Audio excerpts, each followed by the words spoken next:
Hello friends, welcome back to my channel. Today I am going to share with you a very emotional and heart-touching love story. Every story here is filled with the feelings, pain and little hope. So please listen till end, and if you like it, don't forget to like, share and subscribe to my channel. Let's begin with the story.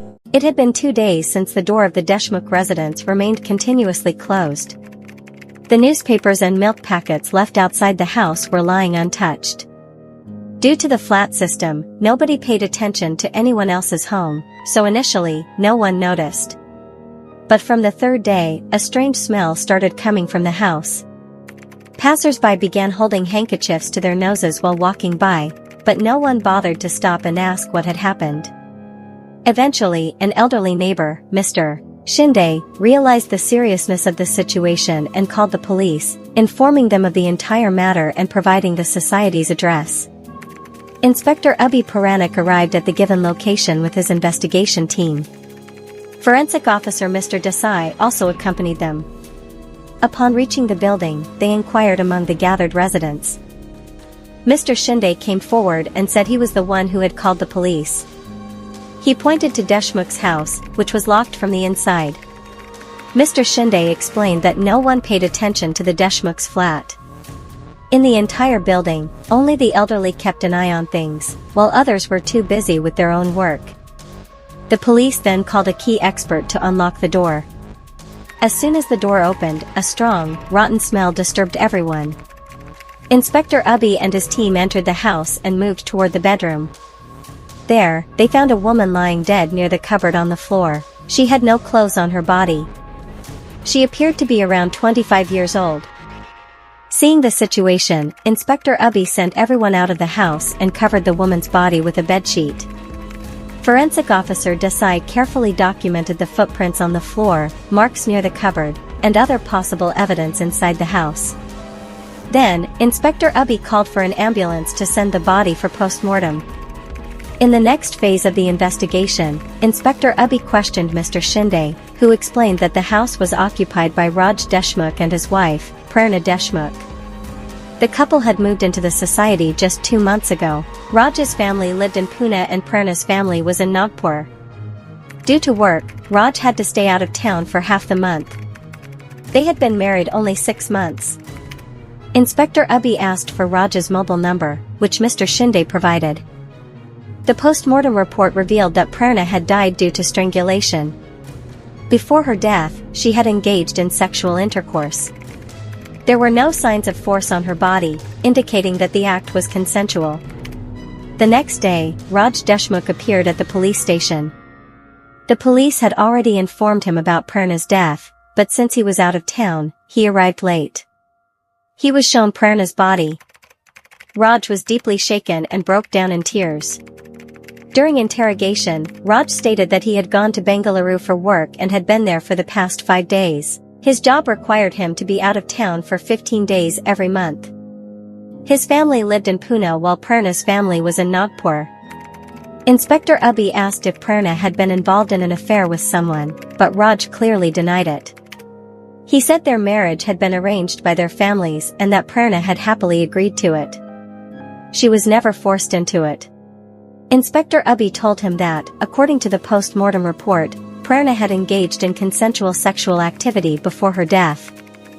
Hearing this, Raj was stunned. He was then handed over Prerna's body, which he took home in the ambulance.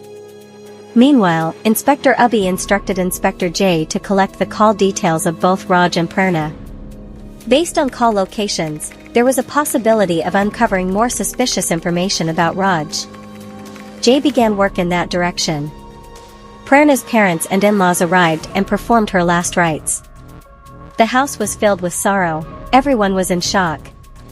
No one could understand how such a tragedy had happened so suddenly. It had only been 6 months since the wedding, and no one imagined something like this could occur so soon. That same evening, Inspector Abhi visited the Deshmukh residence again. This time, he was prepared to gather more crucial information from Prerna's parents for the investigation. Inspector Abhi Puranik was the officer in charge of the case. He fully understood the devastating impact Prerna's death had on her family, but in order to catch the killer, interrogation was necessary. So, he began questioning Prerna's parents. Her father was completely shattered, but still chose to cooperate with the police. He had only one concern: the person who murdered his daughter must be punished and should be sentenced to death. During the interrogation, Inspector Ubby asked if Prerna had any romantic relationship before marriage. Her parents clearly stated that she was a simple and serious girl. Before marriage, she was only focused on her job and household responsibilities. Even during college, they didn't recall her getting close to anyone. Further into the questioning, the inspector asked if they could provide the contact number of one of Prerna's close friends. Her father gave him the number of her closest friend, Sujata. He also made it clear that they had no suspicion on anyone, because their son-in-law, Raj, was extremely loving and responsible. According to them, Raj could never do something like this. Inspector Ubby left after completing the inquiry. The next morning, ACP Abay Main called Inspector Ubby to his cabin. He asked how far the case had progressed and how many more days it might take. The inspector informed him that the call details had been requested, the family had been questioned, and currently, the family had no suspicion on anyone. ACP Main instructed him to catch the killer as soon as possible because it was a very sensitive case. Just then, Inspector J arrived with the call records he had gathered during the investigation. He informed them that Raj Deshmukh was indeed not in Mumbai at the time. According to his call location, he was in Bengaluru. His call records also didn't show anything suspicious. Most calls were either to Prerna or her parents. So, for now, the police decided to set aside any suspicion on Raj. However, something unusual appeared in Prerna's call records. She had been talking for hours every day to a particular number. That number was not Raj's, nor did it belong to anyone in the Deshmukh family. The number belonged to a person named Prince Khurana.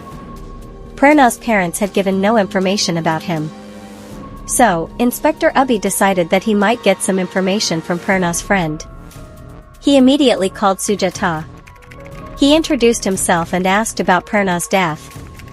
Sujata said she had heard the news from her mother and was deeply saddened. In further questioning, Sujata mentioned that Prerna was a very studious student in college. She never paid attention to anything except her studies. Even after getting a job, she was completely absorbed in her responsibilities. According to Sujata, Prerna never had an affair with anyone. After marriage, when she shifted to Mumbai, they rarely stayed in touch. When Inspector Ubby asked if she knew anyone named Prince Khurana, Sujata clearly said she didn't know anyone by that name. So, the investigation slowly started focusing on this unknown person named Prince Khurana. While Inspector Ubby and Jay continued the investigation, there were still some unclear aspects bothering them. They had contacted Prince Khurana, and Inspector Jay informed that he would be coming to the police station that evening. Since there was still some time, they decided to investigate Prerna's building. They reached the building and asked the watchman for the visitor's entry register for that day. They checked all the entries, but there was no record of any outsider visiting Mrs. Deshmukh that day. All the entries were of residents of the society. Next, they questioned the Deshmukh's neighbors, the Parkes. The Parkes said that Mr. and Mrs. Deshmukh shared a very loving relationship, and they had never heard any fights between them. Mr. Deshmukh was mostly out, while Mrs. Deshmukh stayed home. After this, Inspector Ubby and Jay returned to the police station.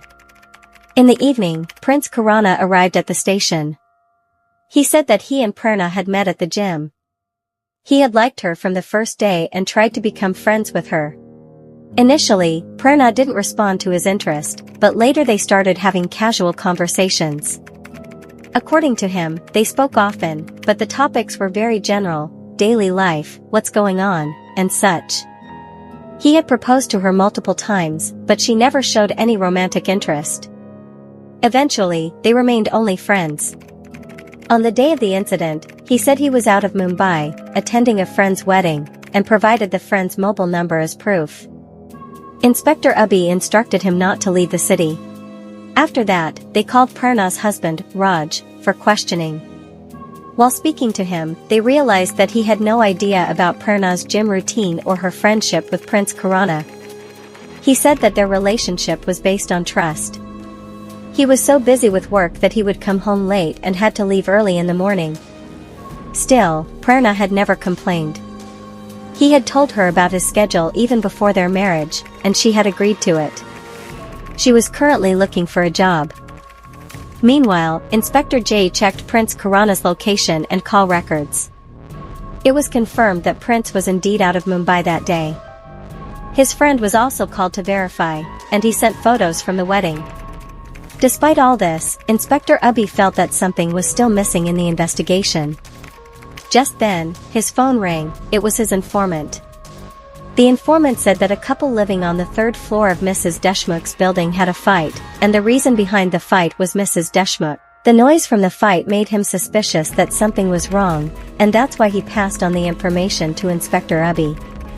Now, a new lead had emerged in the investigation. Inspector Abhi said to the informant, "Okay. I need his full details." The informant replied, "Sir, I've found them. His last name is Patel. He is in the construction line. His office is about 15 minutes away from his house. He has a daughter." Inspector Abhi said, "Okay. Thank you. Send me the address of his office."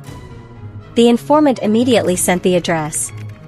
Inspector Abhi immediately went to Mr. Patel's office. However, he was not present there. The inspector inquired with the watchman and took Patel's mobile number. After that, he obtained the call records and called Mr. Patel, asking him to come to the police station. Mr. Patel arrived and asked, "Did you call me?" Inspector Abhi replied, "Yes. Mrs. Deshmukh from your building has been murdered." Patel said, "Yes, I heard. I even went to their home and met Mr. Deshmukh." Inspector Abhi continued, "That's why we've called you for questioning." Patel quickly asked, "But what do I have to do with it?" The inspector directly asked, "What was your relationship with Mrs. Deshmukh?" Patel replied, "Sir, there was no relationship. We just lived in the same building." The inspector asked firmly, "Then why did she come to your office every day?" Patel replied, "No, she didn't come." The inspector scolded him, "Don't lie. Your watchman told us everything. You had an illicit affair with Mrs. Deshmukh.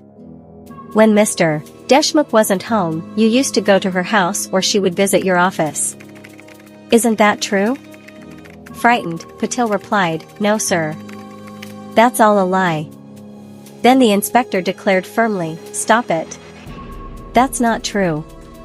We even questioned your wife. She told us everything. She knew about it but stayed quiet for the sake of your daughter. Now there's no point in lying. Tell the whole truth. All the evidence is against you." Finally, Patel began to talk. He said that Prerna had moved into the building 2 months ago and she was very beautiful. One day, she was waiting outside for an auto rickshaw, and he stopped his car and offered her a lift.